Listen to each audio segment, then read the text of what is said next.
yes, I get a lot of questions, people wanting to start fish farm and likes, and I wanted to share 5 tips with you to know if fish farming is the right business for you. All right, so if that's what you want to listen to, stay tuned and we'll be right back.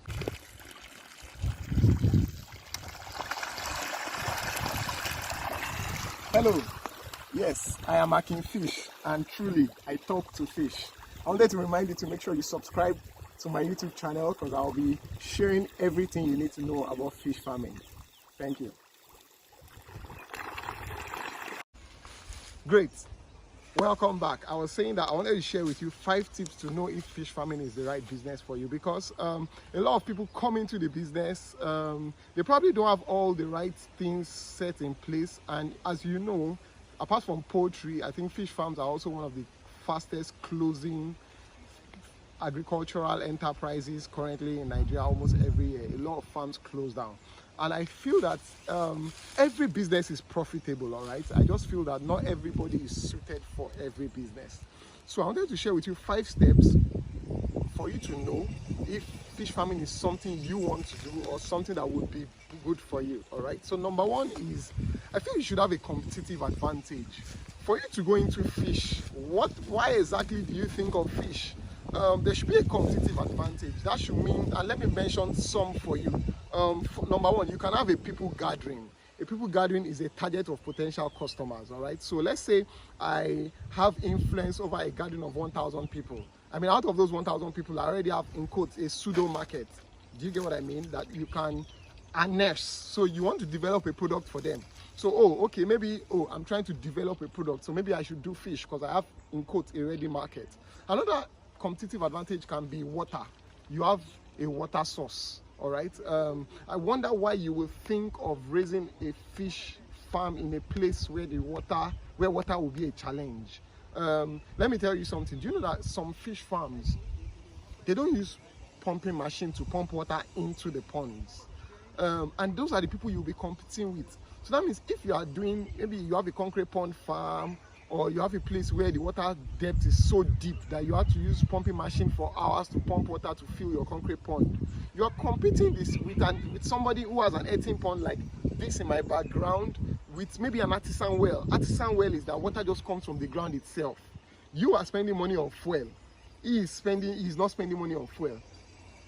You still have these other costs of production. Do you get what I mean? So fish farming might not be for you if you see that the location you want to use is going to be a challenge to getting water, vis-a-vis to draining water. I have seen a lot of farms. I mean, I get invited all over Nigeria to visit the site, and I've seen a lot of fish farms that have actually closed up because they could not find a place to drain water to. So if your potential location is maybe a new site, or you know it's an already developed site that does not have a drainage system, there is no place for water to flow to, fish farming is not for you. Do you understand? So you want to make sure that there is a smooth transition for water coming in and water going out. So that can be another competitive advantage for you. Another competitive advantage, feeding. Now, for instance, if you have a poultry feed, or a poultry farm rather, where you already have maggots, you don't even have to do anything extra for you to have maggots. With the poultry waste, maybe just tweaking it 1 or 2, you can collect the maggots in a better way. Then you want to look at it as a second product that you can do, knowing that you already have an alternative arrangement. Or if you have another farm where you have livestock, and sometimes every time you lose 1 or 2, you can process the livestock into feed, all right, into fish feed. You understand? You have what they call carcass, in Yoruba parlance we call it, all right. Mortar is supposed to be mortality, that accidentally dead animals, all right. So you want to make sure that they don't just waste. You want to convert them into an input to something else, or maybe a pig farm where you can generate alternative feeding, or you even have a fish feed mill or access to something like that. Then you already know, I have a competitive advantage. This can be an alternative source of feed, and so okay, what can I build on it? Do you get what I mean? So that's that. Number 4 is location.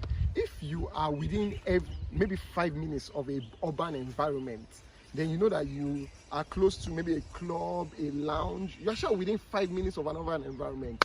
You are not 1 hour into the bush for you to go and set up your fish farm. Who will come and buy your fishes?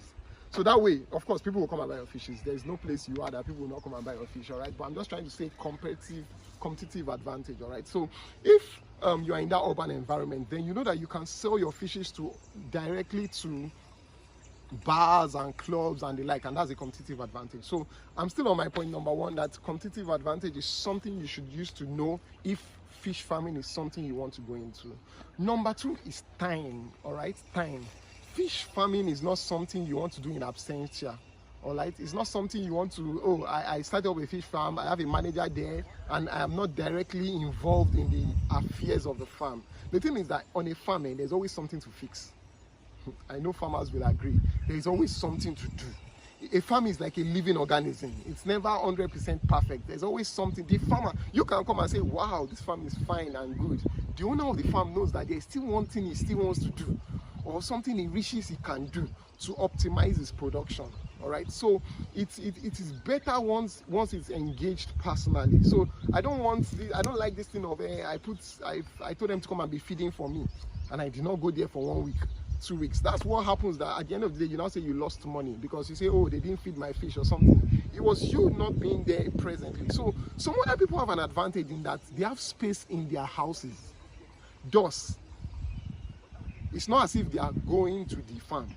Do you get that? Some people are retirees and they have fish ponds at the back of their houses because they can take care of it by themselves. They have kids at home that can feed the fishes.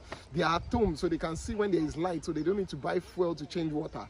Are you getting it? So that's an advantage. But for me to now say I'm traveling 1 hour, oh, the farm is so far, or maybe you even rent an 18 pond and it's not in town where you can get to with 100 naira or 200 naira vehicle, and then you have to spend 500 naira going, 500 naira coming every time. You've put too much money in inputs that it's not going to be competitive at the end of the day when you're competing with others that are more in more urban environments. Do you get what I mean? So number two is time. I've mentioned that. And maybe I should also say the flip side to time is that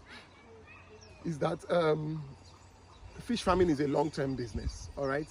And this is my point 3, if you think that, oh, I want to put in all I put in now, and then within 6 months get a profit on all I put in now.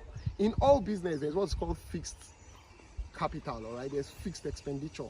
What that means is I cannot put 10 million down to build a farm now and expect that it is in that first cycle of fish that I will raise, that I will make the money for the fish production, that's running expense, and also make my fixed cost capital.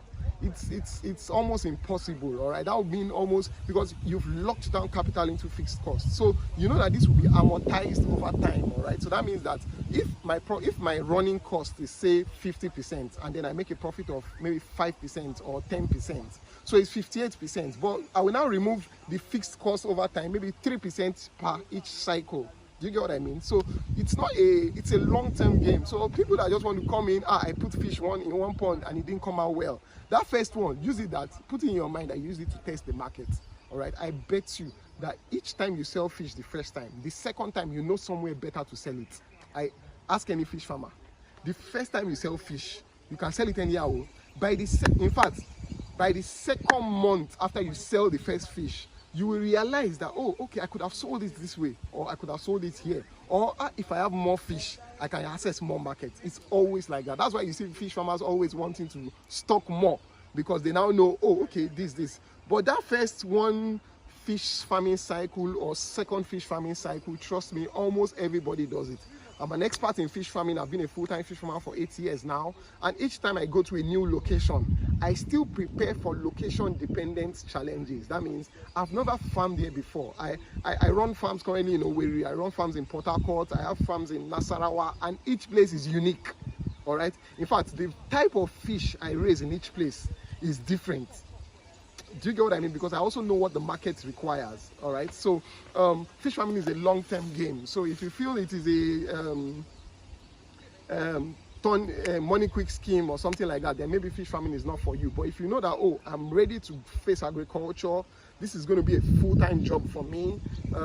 Not that you cannot have it as a side hustle, but what I mean is, you know, you are going to be intentional and sit with it. Not that, you know, a lot of people think that agriculture is like maybe like banking or forex, that you just put your money somewhere and just wait for alert. No, there has to be some intentionality to it. And this brings me to my point 4. And my point 4 is creativity. All right. Now, see, the same 100 naira bottle water that you buy in the street. It's sold much more expensive in eateries. By the time you now go to high-end restaurants, you discover that those ones are even sold, at least you even feel cheated. All right, but the idea is that everybody is creating value for their products. So as a potential fish farmer, or as somebody who is potentially going into the fish business, if you think you will raise fish on your farm and then you will sell it to other people to resell, you can be sure you are also outsourcing your profits, because those other people also want to make money. So you have to be creative in identifying and marketing your products. You have to find new ways to sell your products. Then fish farming is for you. You can create a new product. I was online and I saw a fish farmer in Nigeria who has created fish sausages, and I'm just tripped.